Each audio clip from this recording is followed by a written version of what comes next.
Our next conversation today is with one of the Democratic Secretary of State candidates, Amanda Gonzalez, who is the current Jefferson County Clerk and Recorder. So thanks for joining us. Yeah, thanks for having me. Let's just start with what you think the job of Secretary of State means to you beyond pick me to keep President Trump from interfering in Colorado's election.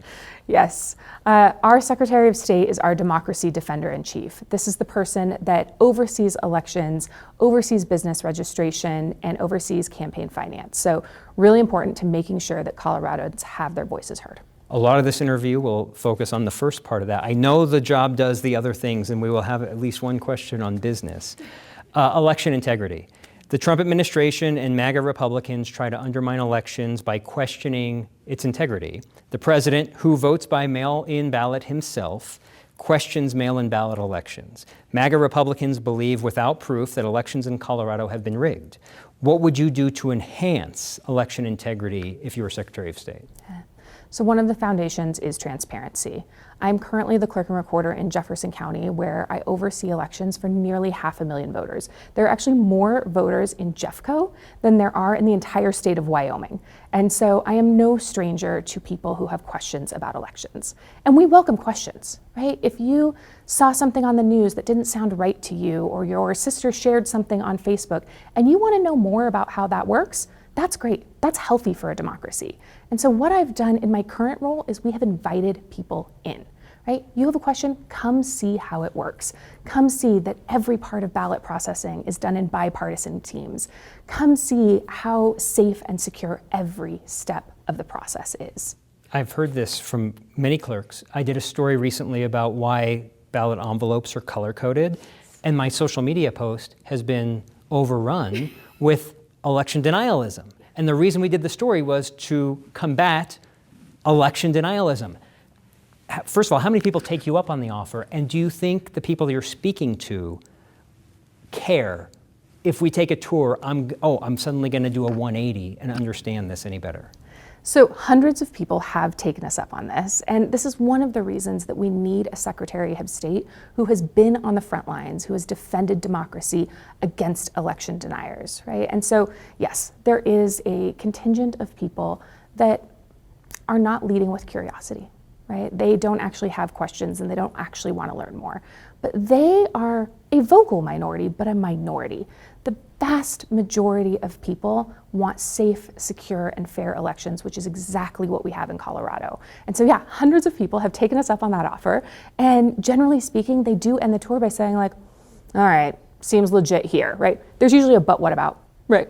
But what about Georgia? It's like, well, I'm an elections expert who runs elections in Colorado. Let's keep talking about that. Are you suggesting any kind of tour? Because you wouldn't have control of that as Secretary of State. So what would you show behind the curtain from a downtown building as Secretary of State? Yeah, as the Secretary of State, right, I think it is essential that our next Secretary of State has that on-the-ground experience. When I talk to teachers, I often liken this to teachers and principals.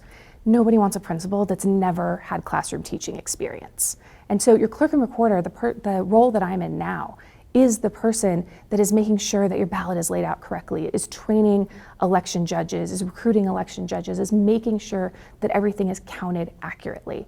And so I'm uniquely positioned to support clerks to make sure that they have the tools that they need to invest in that transparency, that they have the communication tools that they need to reach out to voters and make sure that they are getting accurate information about our elections. Well, you're seeking to replace a current Secretary of State who did not have that same clerk experience. What's the best thing that you think Jenna Griswold has done as Secretary of State, even without what you think is required in experience? Yeah.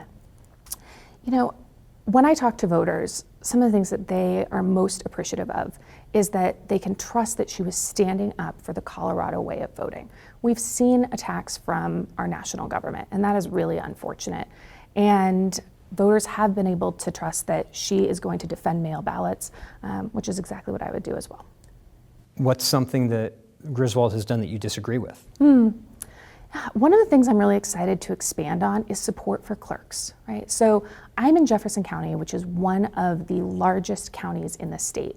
I am the only person running for Secretary of State who has run a large governmental I'm the only person who is running for Secretary of State who has run a large governmental office. So I've got 115 full-time employees and up to 1,000 election judges during a presidential, right? For comparison, the Secretary of State's office is somewhere around 145 employees.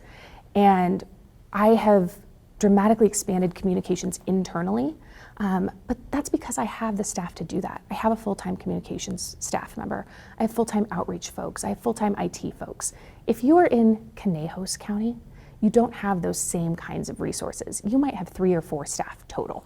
And so I'm really excited to use the Secretary's office to better support local communities to make sure they have the tools that they need. But they have a full-time communication, they have 2 communications people. I don't know how many full-time IT people they have. You just disagree with the outreach, not the staff numbers? Yeah, so there might be more that we can do to increase the number of staff that are directly supporting counties. I want to be, what I've done in my current office as the clerk and recorder in Jeffco is I have full-time outreach staff. There are lots of people that feel good about going to a clerk's office or a big government building to ask questions. And there are lots that don't. And so we were out in the community. We were in every high school and dispensary and laundromat that would take us to get voters accurate information. I see that same model, except supporting the county and the county clerks. I need to ask you about support for clerks because all clerks are part of the Colorado County Clerks Association, which supports clerks across the state. Its director is a former Republican clerk, Matt Crane, and its board members. They've all stood up against unproven election rigging claims by the president. I've talked with clerks who tell me that you tried to start a separate county clerks association. So my question is, at a time when the president's trying to instill doubt and division regarding elections, why did you try to separate the County Clerks Association? Yeah, so a point of clarification there. It wasn't about separating, it was about adding an additional voice. So the Metro clerks, Denver, Arapahoe, Adams, we were all having conversations about representation at the Capitol for folks who were in our communities and making sure that there was that kind of representation. So it was about adding voices and making sure that everyone was heard. No one was talking about leaving the association. What does that mean, adding voices? Yeah, so there are a number of organizations. I think there are multiple organizations for our Board of County Commissioners, right? And so similar to that model is having additional organizations to make sure that every voice is heard. That sounds like a different organization. That sounds like something you'd call something association. Sure, yeah, it would be an additional association. Okay. Let's talk about trust in the Postal Service. Amber McReynolds is a former Denver elections director, and she is the chair of the USPS Board of Directors. Do you trust the Postal Service and its board chair, a former elections director from Denver, to deliver and process mail-in ballots? Yeah, the folks that work at the post office, our letter carriers, the people that are doing this day in and day out, are phenomenal, and they are an important part of our election system. We literally would not be able to deliver ballots in the same way without them. And so, yes, I trust those folks. I also know that there is a tremendous amount of political pressure that is coming from the Trump administration around ways to use the mail service differently, and I hope that none of that comes to fruition. Well, I understand you have a contingency plan to deliver mail-in ballots without the Postal Service. Why do you have a contingency, and what does it look like? You know, as somebody who runs elections for, 600,000 residents in Jefferson County and is responsible for making sure that their voices are heard, I take that responsibility very seriously. And we have to be planning for any kind of emergency. I always hope that we use none of these plans, right? Because we are talking about what happens if we have federal agents at drop boxes. We are talking about what happens if we have incendiary devices in our drop boxes. What happens if we have what I'm affectionately calling cosplayers, people who are dressing up as federal agents because our federal agents don't readily identify themselves. And one of those contingency plans is what if USPS is not reliable? And so as somebody who is responsible for the fundamental right to vote, I have to ensure that we have backup plans for almost everything. How would you get the ballots to and from voters? Yeah, so we would be looking at large-scale pickup locations. Right now, in a presidential election, I stand up about 38 vote centers throughout Jefferson County at 430,000 active registered voters. If 430,000 active registered voters suddenly had to come pick up their ballots at 38 locations, we would have voters in lines for hours and hours. So we are looking at cross-training our motor vehicle employees. We are looking at ways that we can use existing government buildings to stand up, pick up locations that people could come get their ballots. And we are also looking at partnerships with other kind of non-traditional partners that are familiar in the community so that we can get your ballot to you as quickly as possible. I know we're talking about your role for Secretary of State, but you used the term cosplay. There's nothing illegal about dressing up in costume and standing near a ballot box. So if that were to happen, what are you doing? What is illegal is if you are trying to intimidate voters, and that is whether you are somebody that is just trying to wreak havoc on our democracy or if you are a federal agent. So that is illegal, full stop, right? Now, if you are in your, Mighty Max costume standing on a corner, that's something very different than if you are trying to pretend that you are somebody that is here to threaten elections. Who's Mighty Max? This one's going to take a little bit because I have to prep. This is about when the Secretary of State, Jenna Griswold, drew attention while running for re-election in 2022 for spending more than $1 million taxpayer dollars in an election security ad that she appeared in. The scrutiny was about using taxpayer dollars in a way that boosted her image while running for re-election. And as a result of that, state lawmakers passed a law preventing tax dollars from being spent by a declared candidate. I have a question for you about a similar situation on a smaller dollar amount. Almost 2 years ago, before you announced you were running for Secretary of State, you spent $4,000 tax dollars and put your face on a billboard encouraging voters to vote. Mm-hmm. Had you been running for office at that time, that would have violated state law. Months later, you announced you were running for Secretary of State. Should voters believe it's coincidence that you put it up and then announced your candidacy? Or should they believe that you knew exactly what you were doing and you just made sure to do it before the law applied to you? So we put up a billboard that was part of a larger campaign about getting people out to vote and getting them out to vote early. Running an election at its height cost about $16,000 a day. And so being able to get ballots in earlier and count them earlier saves taxpayer dollars. We always want our ads to be data-driven. And all of the data says, one, that people pay more attention to faces, and two, that they trust their local election officials for accurate information about elections. So it was a data-driven ad that the point was to make sure that people vote, they vote early, and ultimately save taxpayer dollars. And it worked. So in Jeffco, we had one of the highest voter turnouts that we had ever had, and we were the only large county that was able to count 99% of ballots the day of the election, ultimately saving taxpayer dollars. That same year, we came in $2 million under budget. From presidential election to presidential election, you're comparing that it worked from 24 to 20? We'd have to get you those exact numbers, but I believe so.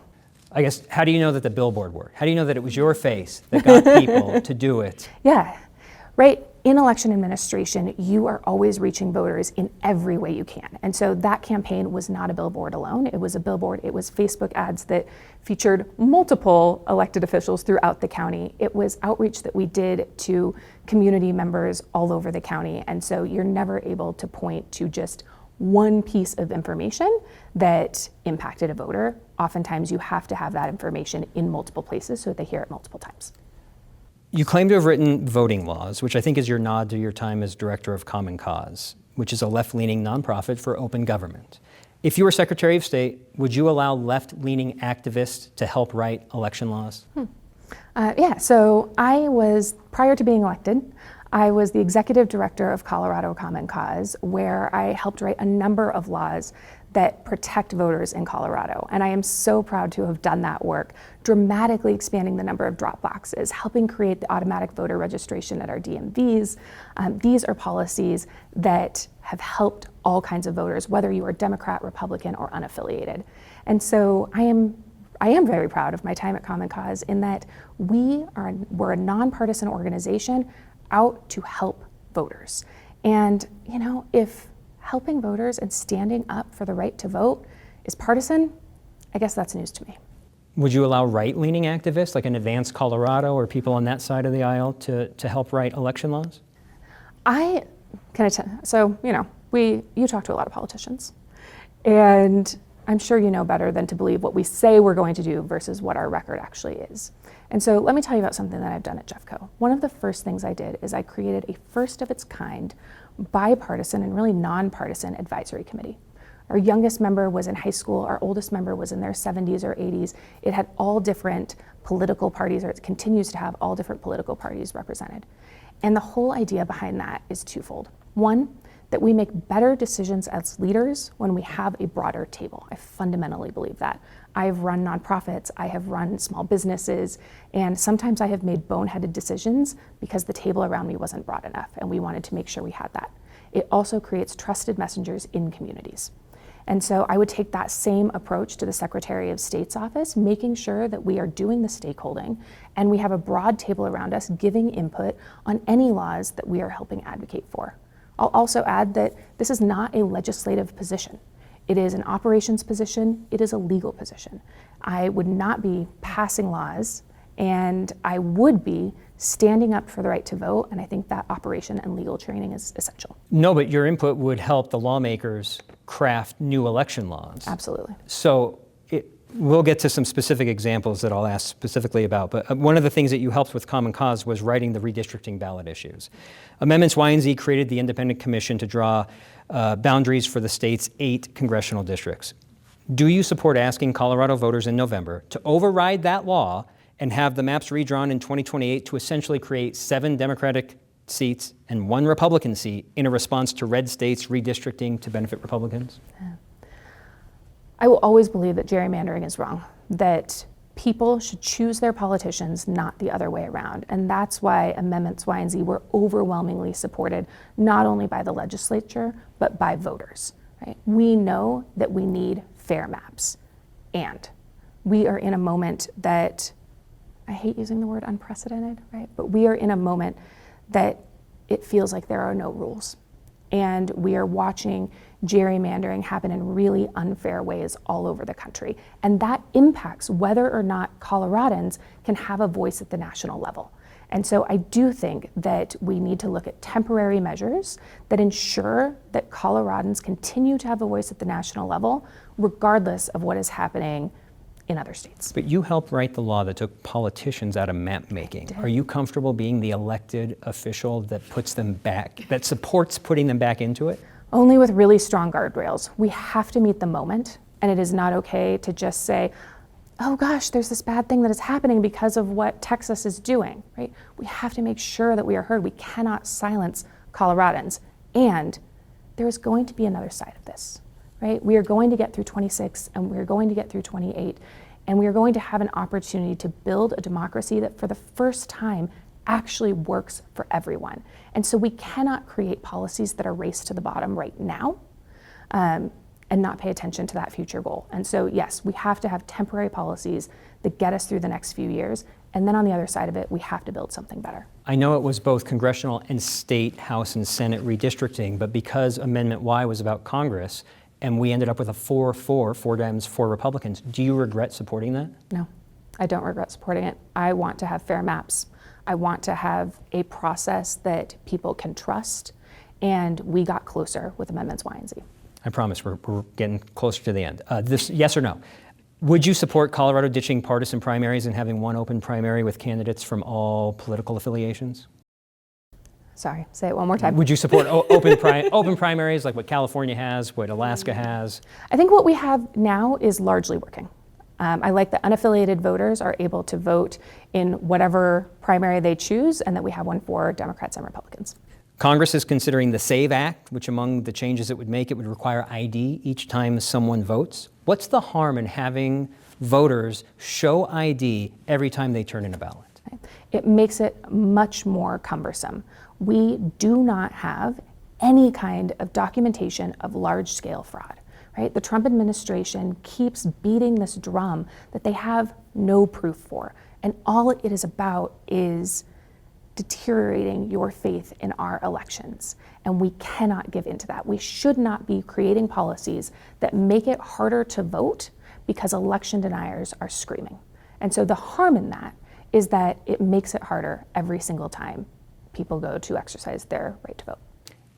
Even if they had a way to upload or take a picture, some process that you could teach voters about. Again, not about fraud, just the idea, if you could silence that argument, why not take that opportunity? I mean, why create extra steps that people have to go through when there is no problem? elections are safe and secure.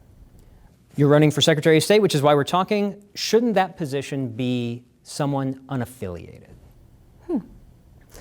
So I often get this question around, why is it a partisan office? And there are pros and cons to changing the way this office is selected or changing the way it's elected. No matter what, once you are in the office, it is about making sure that every eligible voter can vote and have their ballot accurately counted. On the campaign trail, I've talked a number of times about how I am the only Democrat in my immediate family. My dad, who has voted for Trump 3 times, was in my campaign video. And I don't know that he would have been able to do that if I was running for a legislative position where I would be voting on laws that he probably disagrees with me on policy. But what we agree on is that every voter should be able to cast their ballot and have it accurately counted. I want fair, secure, and transparent elections, and so does my dad. This should be the one thing that we can all agree on. Does he vote by mail? I believe he does. And he trusts it? I believe he does. Yeah. You know this. The Secretary of State's office does more than elections. It handles business registrations. We've reported here at 9 News that a North Glen home had 16,000 businesses registered to one address. Westward just reported 12,000 businesses are registered to one high-rise in downtown Denver. If something illegal is happening, the Attorney General's office can file a lawsuit. But what I want to know is about your office's role in looking at potential fraud. What should the Secretary of State's office do to verify that business filings in this state are valid businesses? Yeah. So in my current role, I not only oversee elections, I oversee 5 motor vehicle offices, land recordings for the county, marriage licenses, and passport applications. And so I always take the approach to government that it should protect people and it should be welcoming, right? I'm so proud to say that our motor vehicle offices have a 4.8 star review on Google. Who reviews a motor vehicle offices, let alone positively? Right? And so I would take that same approach to business filings in the Secretary of State's office. I want to make it convenient for small business owners. We don't want to make the processes more cumbersome. And we have a responsibility to other businesses and to constituents to make sure that we are protecting against fraud in every way possible. There are numerous kind of screening opportunities that often exist. I put in one at the Clerk and Recorder's office around filings against any property that you own. And so we should be looking at modern technology to see if there are ways that we can better monitor these kinds of situations. If my memory serves, business registration fees doubled from $25 to $50, and that money went to fund elections. Would you support raising business fees again for money to go toward elections? So we also have to be honest that we have a Tabor problem, right? That so much of the business of the state is not adequately funded because of Tabor. And so I hope that our legislature and voters continue to look at that problem honestly so that we don't have to continue to have these conversations of how do we balance all of these things that we need.